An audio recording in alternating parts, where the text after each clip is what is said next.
S M সুলতান নড়াইলের অন্যতম একজন কৃতি সন্তান ছিলেন চিত্রকর। তার পুরো নাম শেখ মোহাম্মদ সুলতান। তিনি 1923 সালের 10ই আগস্ট নড়াইলের মাসিমদিয়ার এক দরিদ্র কৃষক পরিবারে এই বাংলার কৃতি সন্তানের জন্ম। পারিবারিক ডাক নাম লাল মিয়া। শৈশবে সবাই তাকে লাল মিয়া বলেই ডাকত। তবে এস এম সুলতান নামেই তিনি অধিক পরিচিত। দারিদ্র্যের শতবাধা থাকার সত্ত্বেও 1928 সালে তার পিতা তাকে নড়াইলের ভিক্টোরিয়া কলেজিয়েট স্কুলে ভর্তি করিয়ে দেন। 5 বছর পর থেমে যায় পড়াশোনা। এরপর বাবার সঙ্গে রাজমিস্ত্রির কাজ ধরেন। এখানেই এস এম সুলতানের শুরু। চলতে থাকে বিভিন্ন দালানে দালানে ছবি আঁকা। 10 বছর বয়সের স্কুল জীবনে স্কুল পরিদর্শনে আসা ডাক্তার শ্যামপ্রসাদ মুখার্জির ছবি এঁকে সবাইকে তাক লাগিয়ে দেন। দরিদ্রর ঘরে সুলতানের ইচ্ছে ছিল কলকাতায় গিয়ে ছবি আঁকা শিখবেন। তার আঁকা এত সুন্দর ছবি ক্যালিগ্রাফিতে মুগ্ধ হয়ে সাহায্যের হাত বাড়িয়ে দেন এলাকার জমিদার ধীরেন্দ্রনাথ রায়। 1938 সালে এস এম সুলতান কলকাতায় চলে আসেন। এ সময় কলকাতায় এসে তিনি ধীরেন্দ্রনাথ রায়ের বাড়িতে ওঠেন। এন্ট্রান্স পাস না করার পরেও শুধু মেধা দেখে প্রখ্যাত শিল্পী সমালোচক এবং কলকাতা আর্ট স্কুলের পরিচালনা পরিষদের সদস্য শহীদ সোহরাওয়ার্দী তাকে কলকাতা আর্ট কলেজে ভর্তি করে দেন। তার প্রথম প্রদর্শনী হয় 1947 সালে শিমলায়। কানাডিয়ান শিল্পপ্রেমী এক নারী এই প্রদর্শনী আয়োজক ছিলেন। 1950 সালে দ্বিতীয় প্রদর্শনী হয় লাহোরে। বিলেতের লেইস্টার গ্যালারিতে তার ছবি প্রদর্শিত হয়েছিল পিকাসো, সালভাদর দালির চিত্রকর্মের সঙ্গে। 1982 সালে ক্যামব্রিজ বিশ্ববিদ্যালয় তাকে ম্যান অফ অ্যাচিভমেন্ট সম্মাননা দেয়। ভারত বিভাগের পর সুলতান দেশে ফিরে আসেন। 1974 সালে শিল্পকলা একাডেমিতে তার একক প্রদর্শনী হয়। এই প্রদর্শনী থেকে তিনি দেশের বিশিষ্ট জনদের নজরে আসেন। এরপর তিনি নিজ গ্রাম নড়াইলে চলে আসেন। এখানে তিনি শিশুদের জন্য শিশুস্বর্গ স্কুল প্রতিষ্ঠা করেন।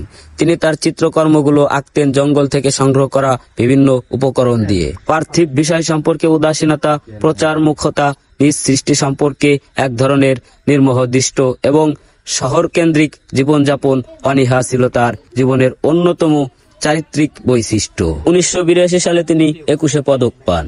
1984 সালে শিল্পকলা একাডেমিতে তাকে আবাসিক শিল্পী হিসেবে স্বীকৃতি দেয়। 1994 সালের জানুয়ারি মাসে ঢাকার গ্যালারির টনে ছিল সুলতানের শেষ চিত্র প্রদর্শনী। শুধু ছবি আঁকা নয়, অপূর্ব বাঁশিও বাজাতেন তিনি। 1994 সালের 10ই অক্টোবর মারা যান এই প্রখ্যাত শিল্পী এস এম সুলতান। সে আর কেউ নয়, আমাদের নড়াইলের অন্যতম একজন কৃতি সন্তান। তাই চলুন আর কথা না বাড়িয়ে এক নজরে ঘুরে দেখা যাক তার চিত্রশালা এবং ব্রাহ্মণ শিশুস্বর্গ এবং তার স্মৃতি সংগ্রহশালা। এইখানে রাখা আছে শিল্পীর ব্যবহৃত জিনিসপত্র এবং তার পাওয়া সকল পুরস্কার ও তার ঐতিহাসিক চিত্রকর্মগুলো। চলুন ঘুরে দেখা যাক এক নজরে।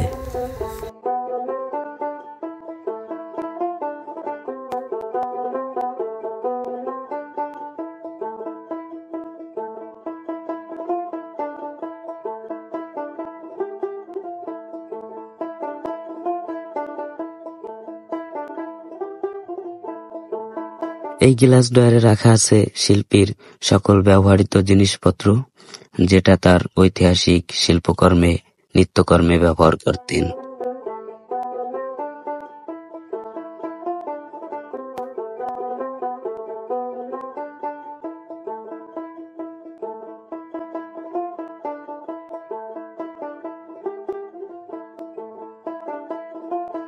এই পাশে সংগ্রহ করা আছে শিল্পীর কিছু শখের ঐতিহাসিক জিনিসপত্র।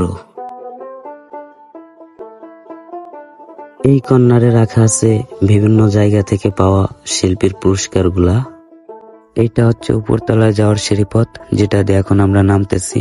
ওইখানে শিল্পীর বিভিন্ন জিনিসপত্র সংগ্রহ করা রয়েছে, তার ব্যবহৃত পোশাক, তার ব্রাহ্মণ শিশুস্বর্গ নৌকার জিনিসপত্র সহ বিভিন্ন শিল্পকর্মের জিনিসপত্র সংগ্রহ করা রয়েছে, যেটার ভিউ নেওয়া সম্ভব হয় নাই।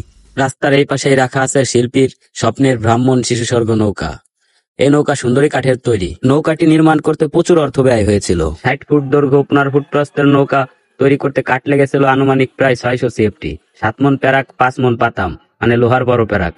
দ্বিতীয় তলায় নৌকার শোবার ঘর, খাবার ঘর, ছবি আঁকার ঘর, স্নানের ঘর সহ একসাথে 600 লোক উঠতে পারবে, এরকম বহু পরিকল্পনা ছিল শিল্পীর মনে। শিল্পীর স্বপ্ন ছিল শিশুদের নিয়ে। শিশুরা নৌকায় ভেসে ভেসে ছবি আঁকবে, সুন্দরবনে যাবে, অরণ্যের ছবি আঁকবে, জীবজন্তুর ছবি আঁকবে, নদী দেখবে, প্রকৃতি দেখবে, প্রাণ ভরে ছবি আঁকবে।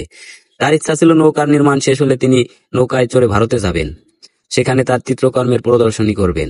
সকলের প্রশ্ন ছিল, সুলতানের নৌকা কি পানিতে ভাসবে? শিল্পীর জবাব, আমার নৌকা পানি ডেকে আনবে, সমুদ্রের কাছে টেনে নেবে, নৌকা ভাসবেই। এস এম সুলতান নৌকার নাম দিয়েছিলেন শিশু স্বর্গ। আজকের ভিডিও এখানেই শেষ। এত সময় সঙ্গে থাকার জন্য আপনাকে স্পেশালি ধন্যবাদ। আমাদের পরবর্তী গন্তব্য থাকছে নড়াইলের অন্যতম কৃতি সন্তান, গবরে ফোটা পদ্মফুল, উপমহাদেশের প্রখ্যাত ঔপন্যাসিক ডক্টর নেহার রঞ্জন গুপ্তের পৈতৃক নিবাস।